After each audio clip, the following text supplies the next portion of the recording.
On today's video, I'm going to be showing you how to clean the evaporator coil, or also known as the A coil, on your furnace.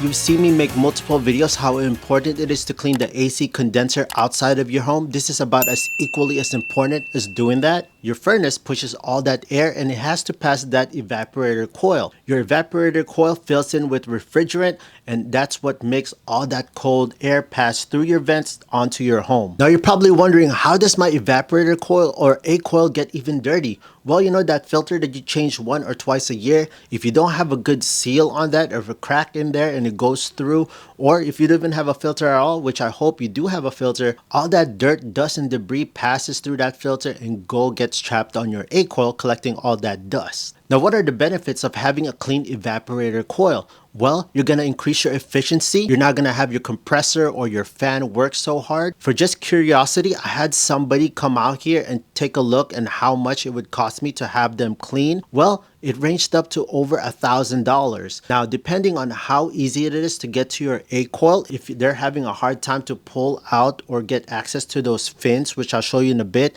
that could hike up the price. But lucky for you, I made this video so that you can save a ton of money, and it's not that hard if you just know where to look and how to get into your A coil. So I'll show you step by step what tools I use. Let's get into it. This right here is my furnace. Unfortunately, it's located in a really cramped space here in my laundry room. Most common location for the A coil or the evaporator coil is usually located above the furnace in the supply plenum if you have an upflow furnace. My A coil is located on the underneath of this furnace. Just for a quick note, there are two types of configurations of your furnace evaporator coil. There's an upflow system and a downflow system. Now let's start first with the upflow system. That means the air enters from the bottom of the furnace, passes your A coil going up.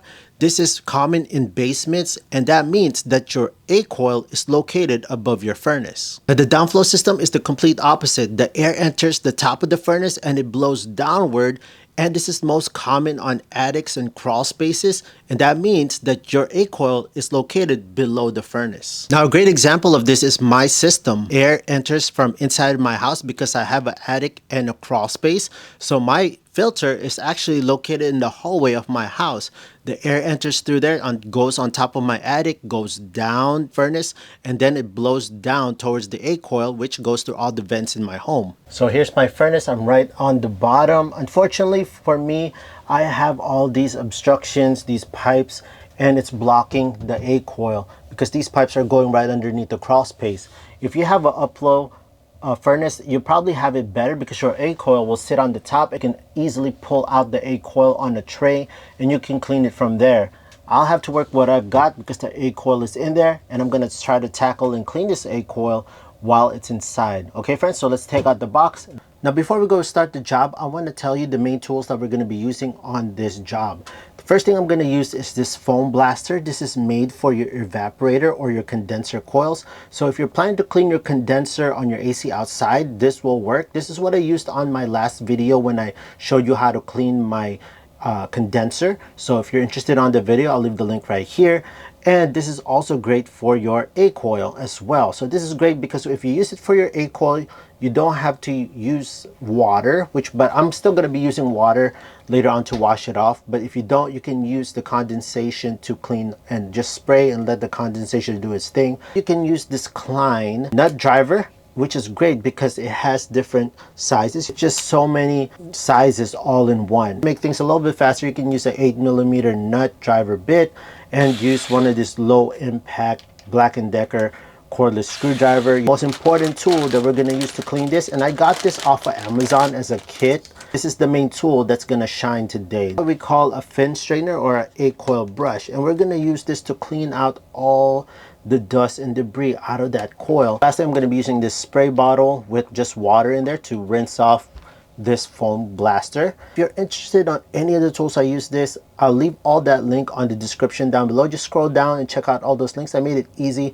and to make it even more easier for those people that are watching this on their TV in the living room, here's a QR code. Just take your phone, scan it, and it'll take you straight directly to my tools that I use on this video. Make it easy for your friends. Before you go work on this A coil, make sure you shut off the power from your main circuit breaker on your furnace. Hey there friends, sorry to interrupt, but if you're finding big value and finding this video super helpful, kind of hit that big thumbs up, press the subscribe. It'll greatly help out the channel. With that being said, let's get back to the video. I'm going to be using this 5/16 bit, so I'm just going to flip this.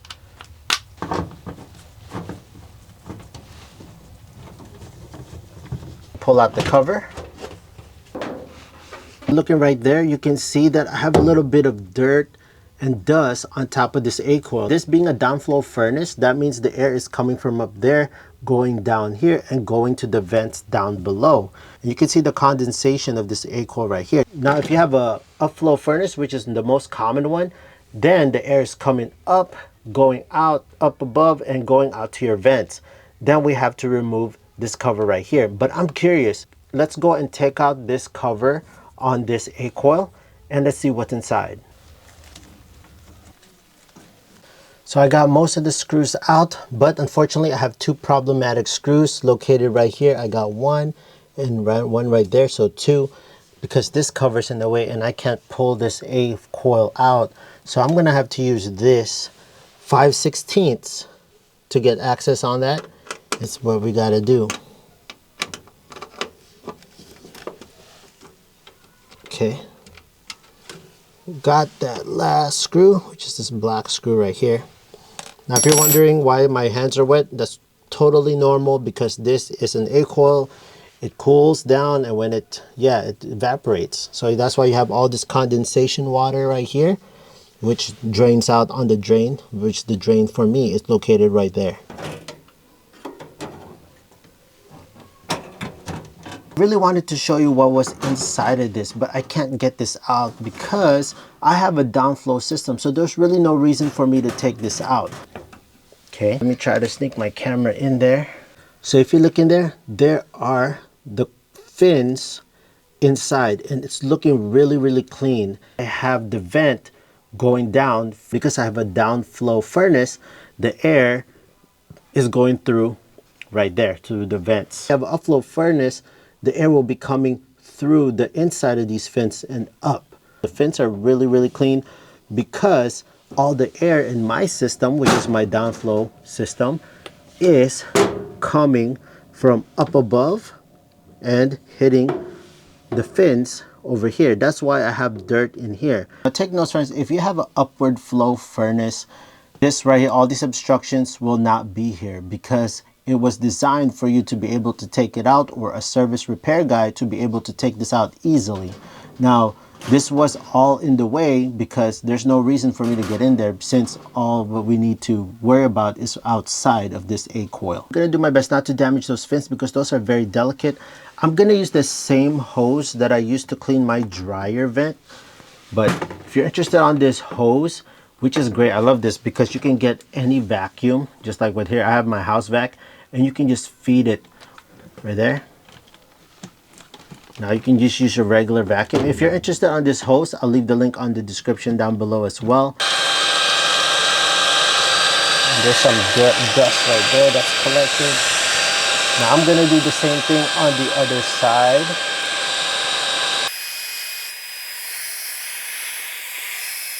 Okay, now it's time to use our coil fin brush. You're probably wondering what this little plastic thing does. It just controls the density of your brush.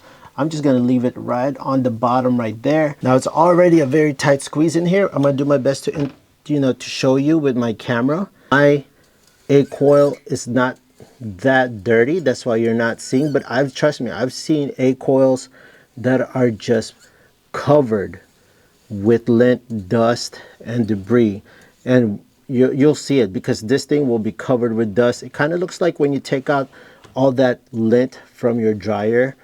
Fortunately, mine is not that dirty, as you can see. And I might not even need to use that coil cleaner because it's not that bad. But if it was really clogged and it was really bad, then I would use that if it was really packed and dense of dirt and debris in there. Mine looks like it's in a very good condition. It looks like I don't need to do that. I'll just spray it with water and that should be fine. Notice I'm just going one direction towards the grain. All right, so here's more. Now, just word of caution, only use this foam blaster if your fins are super dirty. Like for example, when I used this on my video for the condenser cleaning of my AC outside, that was really packed with dirt and it was packed in between those fins, like wedged in there like peanut butter. So I had to use this to break all that down. Fortunately for me, on my A coil, it's not that packed, or there's barely anything between those fins and I could see it. It's hard to see in the camera, but it's just little dust bunnies here and there. So I'm going to try to avoid using this foam blaster, but if you want to see this in action, I'll show you how I use this on my condenser on this clip right here, where I'm just spraying my condenser coils. That one, for the condenser, I had to spray with water afterwards, which you can do the same thing for your A coil. I highly suggest that you still spray it with a spray bottle afterwards, so it'll just run down, collect, and will go towards the drain. Now you don't want to end up using like a high pressure or power washer on this, because those fins are delicate just like your condenser. That's why you want to use a low pressure spray like this spray bottle. So there you go, my A coil was fairly clean. I just want to show you how you get access to this if you have a downward system like mine, or if you have an upward system, which is the most common one. You take off this plate. So I'm done with this side. I'm going to do the same thing on the other side, and it's fairly easy to get there. A lot easier than this one, because this one is screwed on with 3 screws. Take out the plate and just do the same thing on the other side as well. So now I'm just going to go put back the cover and we should be done cleaning this. So there you have it, friends. That's how you can easily clean and locate your evaporator or A coil. It's going to save you a ton of money, especially if you know where it's located and how to clean it. Just follow this step by step. And if you have any questions, feel free to leave it on the comment section down below and share with the community. I'll be more than glad to answer the first ones who go and comment. There's going to be a ton of comments and I can't get to them, unfortunately, but I will do my best to answer each and every one of them. Also, friends, if you're interested on any of the tools that I used in this video to make it easier for you, I'll leave the links all in the description down below, and I'll also leave a QR code right here. Just go, if you're watching this on the big screen, go click that and I'll take you straight to all the tools that I used within this video. Remember, friends, this is one of the important parts to do, but another important part is cleaning your AC condenser, which is located outside your home. So if you're interested on watching that video, friends, I'll leave that video right over here and watch it after you watch this one. Thank you so much for the love and support. If you found this video super helpful, kindly hit that big thumbs up, press the subscribe notification bell, and I'll see you, friends, on the next video.